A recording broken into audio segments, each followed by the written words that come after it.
everyone, my name is Garika Mitra. I am from the editorial team of the Indian Express Group and a part of Express Computer. So as you all know that we every Friday before the lockdown and before everything was normal, before the arriving of the pandemic, so to say, we would be recording our weekly wrap where we would be giving you highlights from the IT and the startup space as a whole. However, thanks to the pandemic, that has really come to a halt and we are just trying to sail through. So while having an editorial meet with my bosses and while just brainstorming ideas, I thought like all of us combined we thought that why would we deprive our IT audience and our startup people from the amount of news that we can get through. So now that we cannot meet people, obviously there are options, innumerable options to connect with them. Obviously not physically, but virtually. Similarly, for today, this is the maiden edition of one of our broadcasts, our virtual meetings, and I'm very pleased and happy to have with me Satyajit Limay. He's the Chief Strategy Officer of Bankit, which is a fintech startup that is based out of Noida. Founded in 2016, there have been huge and seamless transactions happening on this platform, and they have been functioning smoothly ever since. So before I get any longer and further, let me give you a gist and introduce the person who would be talking about today. Hi Satyajit. Hi, Garika, and good morning to everybody. Question and the point of discussion out here would be, how are you people holding up? I mean, being a fintech player in this times of uncertainty and unprecedented times, how are you people holding up? What is your business strategy like that is helping you sail across and sail through?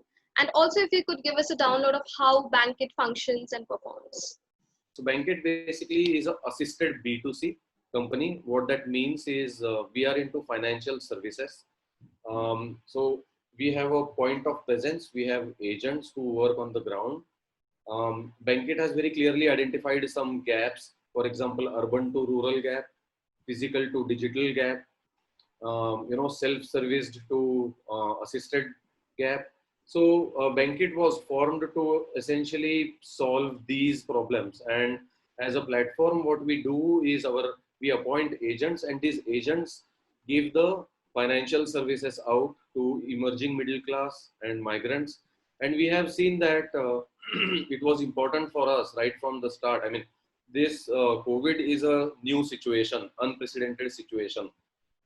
But we had designed the platform in such a way that our agent could be, in a very remote area.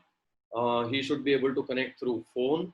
He should be able to connect through a portal, which will work very easily.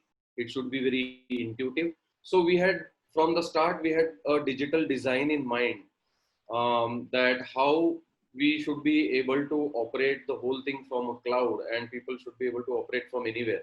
And this has sort of given us a blessing in a way, when there were limitations to go to office. So the processes which were linked to a location, like you have to go to the office to get some process done, that part, so to say, was designed digitally by us earlier.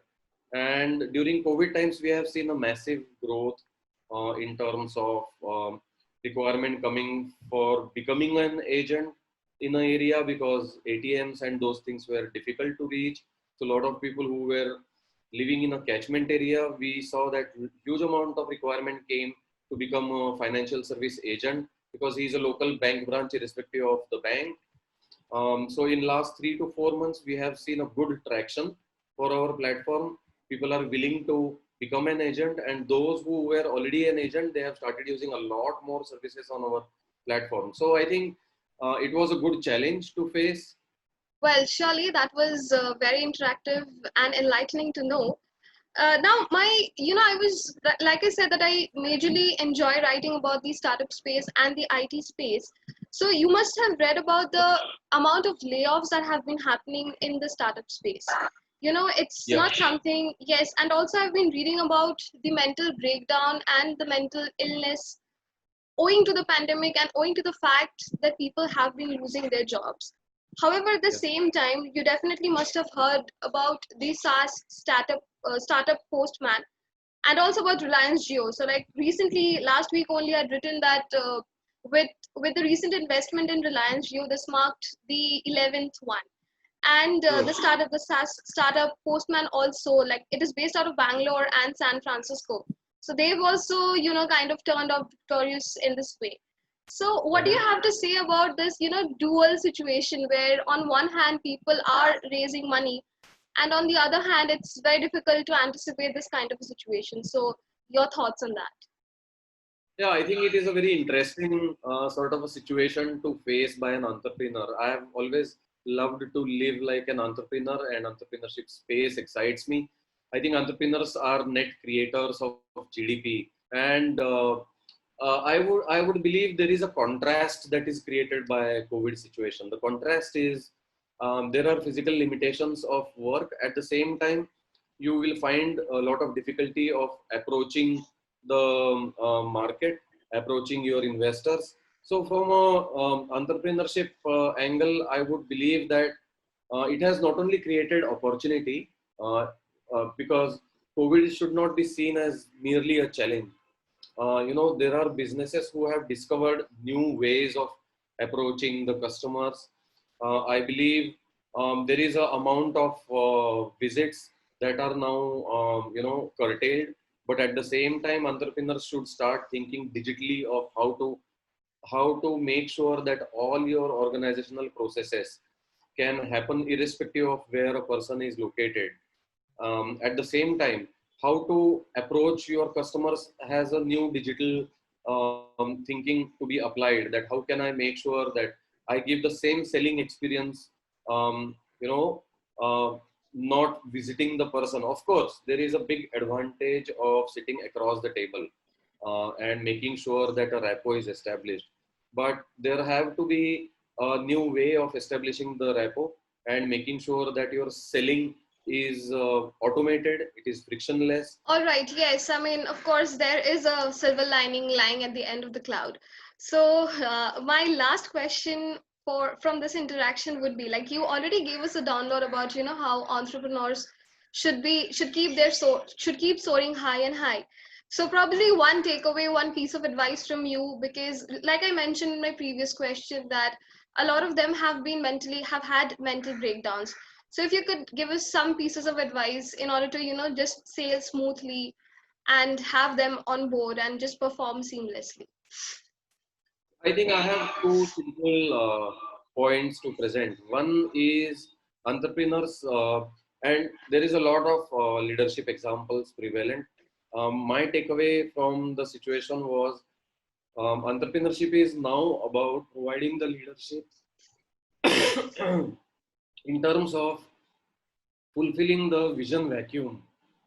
What that means is a leader is not supposed to essentially come up with a managerial skill, but he should make sure that he is able to infect his employees, his customers with the vision of his organization and keep it very simple. The second takeaway that I feel entrepreneurs should have is think through every detail of his organization's functioning digitally and how it can be performed in an automated or a technical way without losing the passion in that process. Because in a interpersonal interaction, I think we bring about a lot of passion and a rapport. The challenge here for the entrepreneur is to not really automate emotionlessly, but have a lot of passion included along with the technology to make sure that his customers feel the human connect. Even if there are a lot of chatbots coming in, a lot of automation happening, you are interacting with the IVR these days instead of a human. All right, that was really, really enlightening and inspiring, as I mentioned before in while I started. And also, like Satyajit said, that digital is the way forward, not having forgotten the human touch behind it. I heartily thank Satyajit for taking time on a busy Monday amid his busy schedule and talking to Express Computer, which is a part of the Indian Express Group. Thank you, Satyajit. We see Thanks, you. Jericho. Yeah, congratulate you.